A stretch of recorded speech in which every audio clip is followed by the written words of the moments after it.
As I look at the news these days, pain and contention flood my eyes.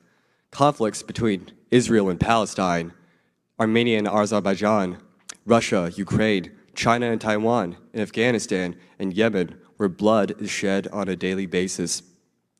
Analysts and politicians say that the world is becoming increasingly confusing as you, along with thousands of peers, transition from high school to college.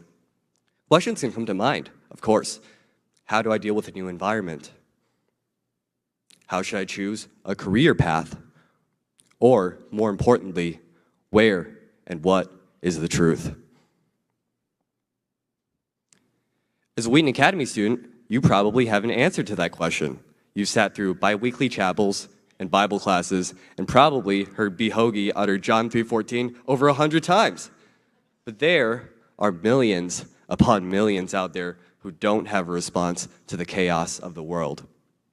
So tonight, I call for action to spread our response, the Christian response. Tonight, I ask us to be a flame in a night of darkness. Let me share my story. When I stepped onto this campus almost 3 years ago, I was not a Christian. Sure, I was raised in a Christian family. My father pastors a church in China. But I trusted concrete things like science and naturalism, but God seemed distant. Gradually, though, a flame was kindled in my heart.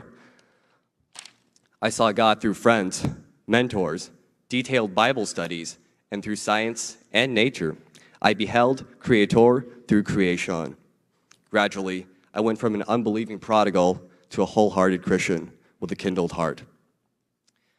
The only reason, though, that I stand as a Christian is because of the many Christians who invested in me. My response is to invest likewise in the lives of others. Since the beginning of the semester, I've been witnessing with a group of friends at Woodfield Mall.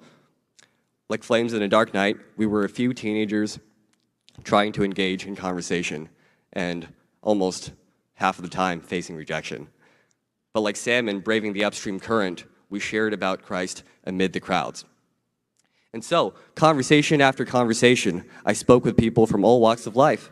Many of the people I've spoken with have, at best, known Jesus as a moral teacher.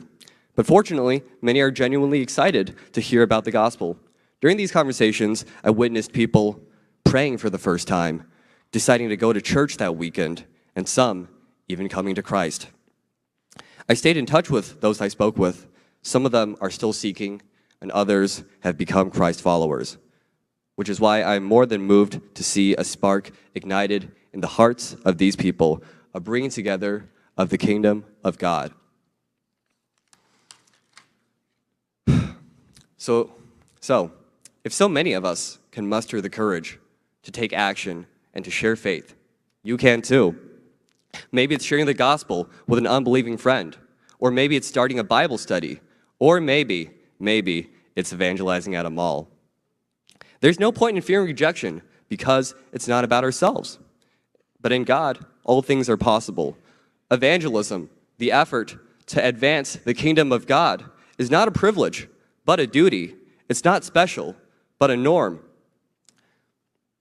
So, in 3 months, we will be dispersed among various college campuses across the nation.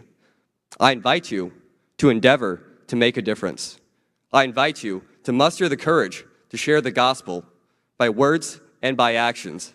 I invite you to kindle your spirits to savage our culture's turbulence of postmodernism. I invite you to emancipate those struggling with worldly chaos. I invite us to be torches for Christ, to not be blindsided by the ways of this world. If there's anything we can do, we'll do it. If there's anything we can say it. Be the flame, emitting light in the dark night. Be the flame, giving heat when the cold walls of indifference are closing in. Be the flame, trailblazing a path to the glorious day. Our whole lives, we have been waiting for this moment. Now is the time for action.